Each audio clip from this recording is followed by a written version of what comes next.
La primera vez que se encendió la chispa del conflicto nadie imaginó que sería una llama que arrasaría con costumbres, silencios y viejas lealtades. Carmen siempre había sido una mujer de límites claros, manos trabajadas por la costura y la huerta, voz firme, ojos capaces de ver lo que otros preferían ignorar.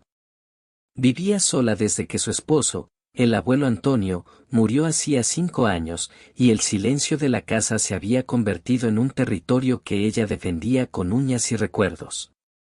Su hija, Lucía, la única que quedó cerca, vivía a pocas calles con su marido, Diego, pero la rutina y las pequeñas desavenencias habían ido poniendo distancia hasta que una decisión trivial, o aparentemente trivial, provocó el choque inevitable. Diego no era un hombre complicado. A sus 40, era trabajador, a veces un poco despistado, con la paciencia gastada por los años en un taller mecánico. Había amado a Lucía con la misma honestidad con la que manejaba sus herramientas, sin artificios, directo al punto. Para Carmen, sin embargo, Diego simbolizaba todo lo que su hija podía haber evitado: ruido, suciedad, horarios irregulares y una manera de hablar que, a sus oídos, no siempre respetaba las formas. Entre ellos se había tejido una relación de cortesía helada, palabras medidas y gestos calculados. Lo que nadie adivinó fue que el detonante vendría de algo tan pequeño como una silla. La sierra mecánica que Diego usaba en su trabajo necesitaba una reparación y él, para no demorarse, decidió aprovechar la tarde libre del domingo en el garaje de la casa donde vivía con Lucía.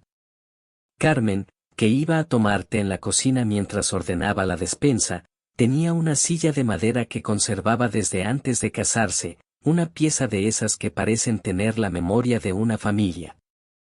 Aquella silla estaba guardada en el comedor, cerca de la ventana donde Carmen cuidaba las plantas. No era solo una silla, era el último legado tangible de su madre, una reliquia domesticada por el uso y el tiempo. Cuando Diego, en su prisa, necesitó una superficie para apoyar la caja de herramientas, vio la silla como un objeto útil y la trasladó al garaje sin pedir permiso. El ruido de su manejo de herramientas cambió los silencios de la casa en segundos.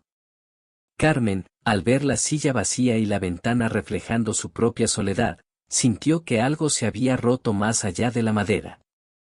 No fue solo la molestia, fue la sensación de una transgresión. Entró al garaje con la firmeza de quien no permite que lo familiar sea violado, y ahí lo encontró a Diego, con las manos engrasadas, la frente perlada de sudor, hablando con la cadena de una sierra como quien conversa con un viejo amigo. La escena, a ojos de Carmen, fue una ofensa. ¿Qué has hecho con mi silla?, preguntó ella, sin preámbulos, sin el envoltorio de cortesía que algún día habían practicado. Diego, sorprendido, se limpió las manos en el pantalón y sonrió con esa sonrisa que él creía pacificadora. La he usado un rato, mamá. La traigo de vuelta en cuanto termine. No la he dañado. Sin preguntar. Como si todo lo que no supieras fuera tuyo, respondió Carmen, y en su voz había más que una petición, había un juicio. La conversación, que podría haber sido un intercambio rápido y sin consecuencias, se fue tensando en menos de lo que dura un tic. Palabras lanzadas a la ligera se volvieron cuchillos. Diego, herido en su dignidad, recordó que durante años soportó miradas frías y comentarios velados.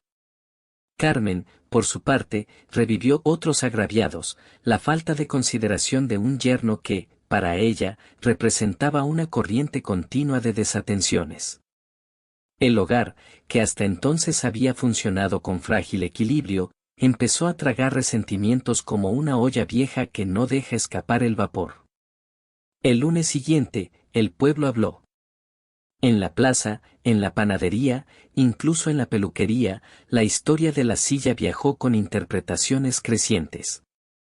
Lucía, al borde de la mediación, intentó apagar la llama con explicaciones y disculpas.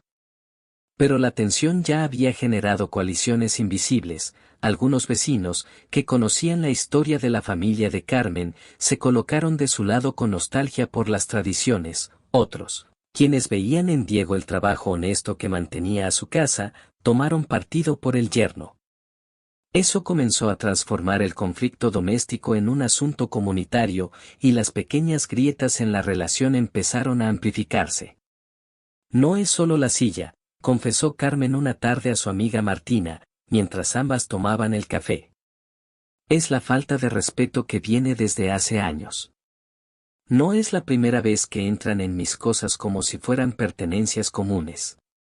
Martina, siempre cauta, solo respondió con un murmullo: los tiempos han cambiado, Carmen, pero la frase cayó hueca. Para Carmen, los tiempos no solo habían cambiado, habían desdibujado reglas que ella creía esenciales. Ver a su hija sonreír con Diego le parecía una traición mínima y constante. Ella quería que su hija conservara la dignidad, la pulcritud, el valor de lo cuidado. Diego, en su brega diaria, vivía otras definiciones de cuidado: mantener la casa, pagar cuentas, asegurar que la nevera no quedara vacía. Eran dos formas de amar que chocaban con la ferocidad de quienes creen que su forma es la única legítima. En la casa, la atmósfera se volvió espesa como la niebla de la mañana. Las conversaciones familiares se limitaban a lo imprescindible: el paso de un plato, la mención de una compra. Lucía se convirtió en la mensajera forzada entre dos bandos. Sabía que la raíz del problema no era la silla, lo que ardía era la competencia silenciosa por el afecto y la autoridad. Su madre demandaba reconocimiento por su papel como madre y cabeza de ciertas tradiciones. Diego pedía, quizás sin palabras, un espacio de respeto que le permitiera sentirse valorado. Lucía, en medio, vivía la culpa de quien debe elegir entre dos amores. El punto de quiebre ocurrió el día del cumpleaños de Antonio, el difunto esposo de Carmen. Cada aniversario familiar se había convertido en una ceremonia protectora para Carmen: flores, platos guardados, recuerdos pronunciados con devoción. Ese año, Lucía quiso preparar una comida que uniera a todos, un intento de curar las tensiones con calor doméstico. Invitó a vecinos, a la familia cercana, incluso a Diego le correspondió aportar algo especial: una tarta rústica que, según él, sería la mejora de sus habilidades culinarias. Carmen aceptó asistir con reticencia, con esa forma de quien acude para observar y juzgar desde una distancia que pretende ser noble. La mesa se puso bajo la terraza, con manteles blancos que la vieja costura de Carmen había bordado con pequeñas iniciales. La tarde comenzó prometedora, risas medidos se oían entre la música que alguien lanzó desde un radio. Diego apareció con la tarta, se esforzó en que su entrega fuera solemne, como un regalo que pide perdón y reconocimiento a la vez. Lucía aplaudió, agradecida. Carmen sonrió con mesura, mirando la tarta como quien evalúa una obra de arte con lupa.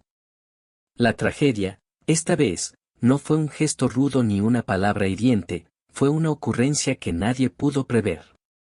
Al cortar la tarta, por un simple descuido del cuchillo o por la madera húmeda de la mesa, se produjo un pequeño accidente: un trozo cayó al suelo, justo a los pies de Carmen. Diego, sin pensarlo, tomó la porción con las manos, culpándose por la torpeza, y la puso en un plato para ofrecérsela a su mujer. Fue un gesto instintivo, práctico. Para Carmen, sin embargo, verlo tocar con tanta facilidad la porción, sin considerar que esa era una mesa consagrada a los recuerdos, fue la confirmación de su teoría: su hija estaba en manos de alguien que no comprendía el valor simbólico de los gestos. La escena, que podría haber sido resuelta con una simple frase de disculpa, se enredó en miradas, reproches sutiles y silencios que decían más que cualquier grito. «No es la tarta, Diego», dijo Carmen con la calma blanca de la que no permite réplica. «Es la manera. Las cosas se respetan, se preservan. No se tocan con manos apresuradas». Esta vez, la palabra manos trajo consigo un peso acumulado. Diego respondió con una mezcla de indignación y cansancio: «Señora, yo trabajo con las manos todos los días. Mis manos mantienen esta casa. No voy a pedir permiso para usar un tenedor. Las palabras detonaron un intercambio más duro que el anterior. Vecinos miraron con incomodidad, la tarde perdió su tibieza y se cubrió de una tensión que cualquiera podría cortar con un cuchillo. Lucía, desesperada por la calma, intentó mediar con explicaciones, pero las reparaciones emocionales requieren algo más que palabras apresuradas. Carmen se levantó de la mesa, los ojos húmedos pero duros, y se fue sin mirar atrás. Diego la vio marcharse, sintió que lo habían humillado ante los suyos y no pudo evitar contestar con una voz que buscaba justicia: si para ser parte de esta familia tengo que renunciar a mi forma de ser, no sé si quiero pertenecer. Las frases así, dichas en el filo de la herida, crean fisuras profundas. Esa noche, la casa vivió una calma tensa, de esas que preceden a la tormenta. Lucía lloró en la cocina mientras lavaba platos, sentía que su hogar se fracturaba y no sabía cómo recomponerlo. Carmen, en su cuarto, repasó en su mente cada falta de consideración, cada gesto que, en su lectura, confirmaba la erosión de valores. Diego, en el sofá, repasó su vida, largas horas de trabajo, promesas de seguridad, y la sensación de que nunca sería valorado como merecía. Cada uno, en su soledad, alimentó la visión de que el otro era responsable de su malestar. La mañana siguiente trajo consigo silencios más largos y decisiones más contundentes. Carmen habló con su vecina y decidió que no volvería a aceptar ciertas cosas, su presencia en la mesa dependería de condiciones que consideraba respetuosas. Diego, por su parte, comenzó a cuestionar si su lugar en la familia estaba siendo puesto a prueba por expectativas que no podía satisfacer. Lucía intentó conversar con ambos, implorando moderación, pero la moderación es un arte que se aprende con calma, no en medio del fuego. Mientras tanto, la comunidad, que siempre había observado con curiosidad, empezó a elegir bando: unos defendían la firmeza de Carmen, otros, el derecho de Diego a ser reconocido. En lo profundo de la disputa latía algo más que la silla, la tarta o los modales, estaba la batalla por la identidad. Carmen luchaba para que su mundo, tejido de rituales y memoria, no se deshilachara. Diego defendía una forma de existencia que priorizaba la practicidad y la dignidad del trabajo. Lucía, la víctima silenciosa, ansiaba una reconciliación que permitiera a todos respirar. Pero las reconciliaciones no se decretan, se construyen, y para ello hacen falta puentes que ninguno de los dos parecía dispuesto a levantar primero. El conflicto, en su evolución, fue dejando huellas que nadie quería admitir. Pequeños actos de resistencia se convirtieron en demostraciones públicas. Carmen comenzó a evitar cenas en casa, Diego, a su vez, a pasar más horas fuera de casa. Las conversaciones se transformaron en monólogos medidos. La casa, que había sido refugio, se volvió escenario donde se representaban heridas antiguas. Y en ese entramado de orgullo, dignidad y dolor, lo que más dolió fue el silencio de lo no dicho, de las disculpas retenidas, de las pequeñas renuncias que envejecen las relaciones. Al final de esta primera parte, la chispa inicial había prendido no solo una discusión sobre una silla y una tarta, sino la revelación de cómo dos generaciones pueden vivir una misma casa sin entenderse. Lo que antes era esperanza de armonía se había tornado una encrucijada. ¿Seguirían sosteniendo el tejido familiar o permitirían que la grieta se hiciera irreversible? En la puerta de la casa, una tarde de lluvia, Carmen y Diego se encontraron por casualidad. La mirada que intercambiaron fue un resumen de semanas tensas. Ambos, sin saberlo, estaban a punto de tomar decisiones que transformarían sus vidas, y no solo las de ellos, sino las de todos aquellos que habían puesto su confianza en la calidez de una mesa compartida. El trueno que sonó en la lejanía parecía anunciar que la tormenta final no tardaría en llegar. Los días siguientes se deslizaron lentos, como si el tiempo también temiera decir algo. Carmen se refugió en su rutina: barrer el patio al amanecer, regar las macetas, hablar con Antonio en voz baja frente a su foto enmarcada. Pero aunque su boca callara, su mente repetía cada palabra de aquella discusión, buscando la frase exacta que tal vez había cruzado el límite. Diego, mientras tanto, llegaba más tarde del taller. Lucía notaba en él un cansancio diferente, no físico, sino de alma. Encendía el televisor sin mirar, comía en silencio, y cuando su esposa intentaba hablarle de su madre, él levantaba la mano, cansado de justificar su existencia. No quiero pelear, Lucía. Pero tu madre me trata como si fuera un intruso, decía con voz ronca, mirando al suelo. Y tú no la ayudas, respondía ella, dolida. Siempre respondes con orgullo. ¿Tan difícil es pedirle perdón? Diego sonrió sin alegría. ¿Por una silla? ¿Por una tarta? Si me arrodillo hoy, mañana me echará de la casa. Lucía no contestó. Sabía que en parte tenía razón. Su madre era de esas mujeres que, cuando sienten una herida en su orgullo, levantan muros altos. Pero también sabía que debajo de esa dureza vivía el miedo a quedarse sola. Una tarde, Carmen cayó enferma. Nada grave, una fiebre pasajera, pero bastó para que el pueblo entero se enterara. Lucía corrió a cuidarla, Diego, dudando, se quedó en casa, hasta que el silencio se hizo insoportable. Al final tomó el abrigo y fue al hospital. Al verlo entrar por la puerta, Carmen giró la cara hacia la ventana. Lucía lo notó, pero no dijo nada. Diego se acercó despacio, con un ramo de margaritas torpemente envuelto en papel de periódico. Señora, traje esto. No sabía qué flores le gustaban. Carmen no respondió. Solo bajó los ojos hacia las flores y, sin tomar el ramo, dijo en voz baja, las margaritas eran las preferidas de Antonio. Por primera vez en semanas, algo en su voz no sonó a reproche, sino a recuerdo. Diego la miró, confundido, sin saber si quedarse o marcharse. Entonces elegí bien, susurró. Carmen cerró los ojos. No dijo gracias, pero tampoco pidió que se fuera. Y en ese pequeño silencio nació algo que ninguno de los dos esperaba, un respiro. Esa noche, Lucía los dejó solos un momento. Diego le contó a Carmen una historia de su infancia, de cómo su madre también se enojaba por cosas pequeñas que después se volvían grandes. Carmen lo escuchó sin interrumpir. Cuando la enfermera entró, ella dijo algo que sorprendió a todos, mi yerno tiene manos de buen hombre. No cualquiera trae flores sinceras. Aquella frase no fue un perdón completo, pero fue un comienzo. Un hilo fino que, si el destino lo permitía, podría coser de nuevo lo que el orgullo había rasgado. Y aunque ninguno lo sabía, esa noche ambos soñaron lo mismo, una mesa puesta, sin silencios entre ellos, y la silla de madera en su lugar, firme y limpia, esperando una conversación que aún debía suceder.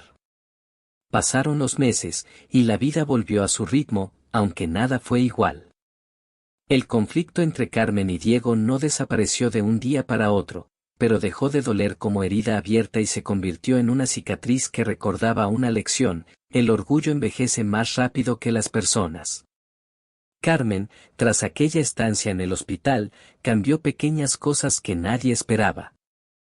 Empezó a dejar la puerta de su casa entreabierta por las tardes, para que entre el aire, decía. Pero todos sabían que en realidad era una invitación silenciosa. A veces, mientras preparaba café, miraba hacia la calle, esperando ver la figura de Diego acercándose con paso tranquilo y manos en los bolsillos. Y él, aunque al principio dudaba, empezó a pasar por casualidad los domingos por la mañana. Se detenía frente al portón, saludaba con respeto, y Carmen, fingiendo sorpresa, le decía, ya que estás aquí, podrías probar el bizcocho que acabo de sacar del horno.